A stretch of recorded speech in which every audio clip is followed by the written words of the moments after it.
আজ আমরা দেখাবো কিভাবে অল্প মশলায় পেঁয়াজ ছাড়া মাছের ঝোল করতে হয়। এর জন্য আমরা কি করছি নিয়েছি দেখে নিই। এর জন্য আমরা নিয়েছি কাটা সবজি, তারপর ধোয়া এগুলো, আলু, বেগুন, গাজর, বাঁধাকপি, খাড়া। আর মশলার মধ্যে নিয়েছি জিরে গুঁড়ো, ধনে গুঁড়ো, হলুদ আর লবণ। অবশ্যই তো মাছ নিতেই হবে, মাছের ঝোল করছি যেহেতু। তো প্রথমে আমরা মাছটা ঠিক করে ভেজে নেব। মাছটা ভাজার জন্য আমরা কড়াটা গরম করবো, তারপরে তেল দেবো। তেলটা ভালো করে গরম হওয়ার পরে একে একে আমরা মাছগুলো ভেজে নেব। মাছগুলো ভালোভাবে লক্ষ্য করতে হবে তেলটা ঠিক করে গরম হয়েছে কিনা, তাহলে কিন্তু মাছটা ঠিক করে ভালো হবে না। মাছ ধরে তাহলে একটু বলে দিলাম। মাছটা ভাজা হওয়ার পরে মাছটা সমানভাবে বিদ্যুতে ভেঙে নিতে হবে। আমরা হালকা লাল করে মাছটা ভেজে নেব। মাছটা ভাজা হয়ে যাওয়ার পরে কড়াইতে আবার গরম করে তেল দেবো। তেল গরম হয়ে যাওয়ার পরে আমরা ফোড়ন দেবো। ফোড়নের মধ্যে আমরা দিচ্ছি গোটা জিরে, তেজপাতা, শুকনো লঙ্কা আর পাঁচফোড়ন। ফোড়নগুলোকে গ্যাস কমিয়ে একটু নিয়ে নেবো।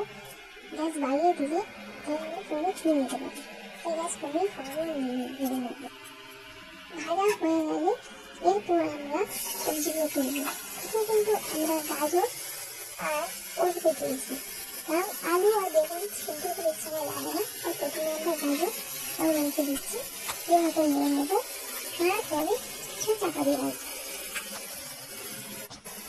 আলুর চাপা দিয়ে রাখার পরে ঢাকনাটা খুলবো, খুলে এর মধ্যে বেগুন আর আলু দেবো।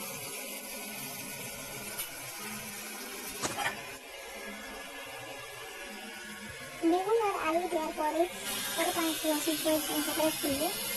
পানির পর চাপাটা খুলে এর উপর আমরা হলুদ দেবো। হলুদটা দিয়ে ভালো করে মশলাটা কষিয়ে নিতে হবে। কষিয়ে নেওয়ার পর আমরা পানিটা দেবো। আমি দুখালি করেছি, দুখালি করে একদম সবজি মাঝখানে দেবো, কড়ার মাঝখানে দিয়ে সবজিগুলো এই চারদিকে আমরা চাপা দিয়ে দেবো। দিয়ে একটু অল্প লবণ দেবো। লবণ আস্তে করে দিচ্ছি, লাস্টে জল দেওয়ার সময় আমরা টেস্ট করে লবণ দিতে পারি। দিয়ে কড়াই চাপা দিয়ে দেবো।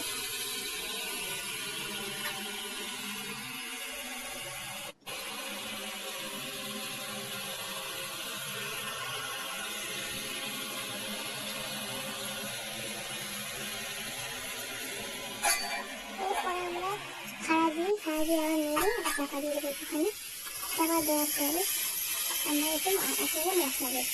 এবার মশলাগুলোর মধ্যে দিচ্ছি আমরা জিরে গুঁড়ো, ধনে গুঁড়ো।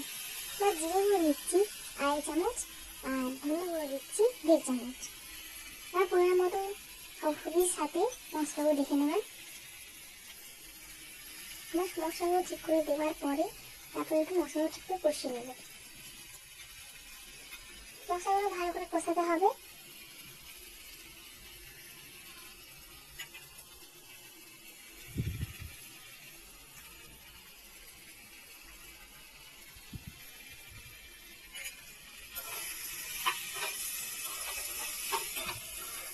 যেহেতু আমরা একটু জিরে গুঁড়ো বেশি দিতে হবে, যেহেতু আমরা শুধু জিরে গুঁড়ো ধনে গুঁড়ো উপরে রান্নাটা করছি, একটু বেশি দিতে হবে। এটা দিয়ে ভালো কষিয়ে নিচ্ছি।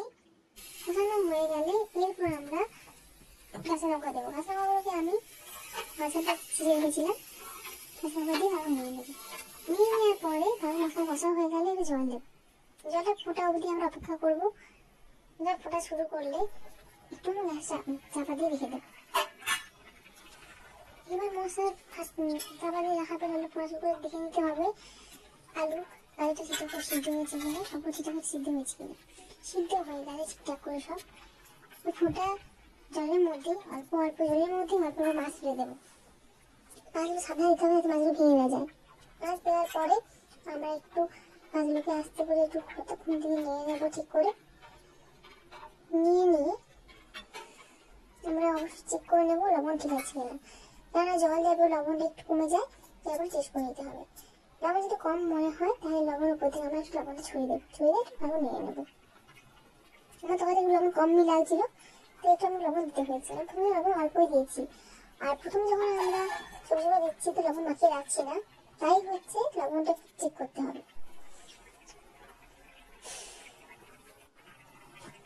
লবণ দিয়ে নাড়ার পরে ফোটা অবস্থায় লাস্টে আমরা ধনে পাতাগুলো দিয়ে দেবো। ধনে পাতাগুলো দেওয়ার একটু নেড়ে আবার একটু চাপা দিয়ে রাখবো, বেশিক্ষণ না, 2 থেকে 3 মিনিটের মতো। চাপা দিয়ে রাখার পরে যতটুকু একটু দেখতে পাবো সমস্ত করে সিদ্ধ হয়েছে কিনা। দেখি সব ঠিকঠাক সিদ্ধ হয়েছে, ঠিকঠাক সিদ্ধ হয়ে যায়, এবারে রান্না অলমোস্ট কমপ্লিট হয়ে গেছে। সবকিছু সিদ্ধ হয়েছে, সবকিছু ঠিকঠাক করে ওলকপি, গাজর, আলু অনেক সিদ্ধ হয়ে যাবে, অল্প চেক করে নিতে হয়। হয়ে গেলে আমরা এখন জানি দিয়ে রাখবো। যদি আমাদের রান্নাটি পছন্দ হয়ে থাকে তাহলে অবশ্যই আমার চ্যানেলটি লাইক করে রাখবেন, সাবস্ক্রাইব করবেন। Thank you. আমি এটা হটপট ইউজ করছি যাতে খাওয়ার সময় তবে গরম থাকে এবং যেন থাকে।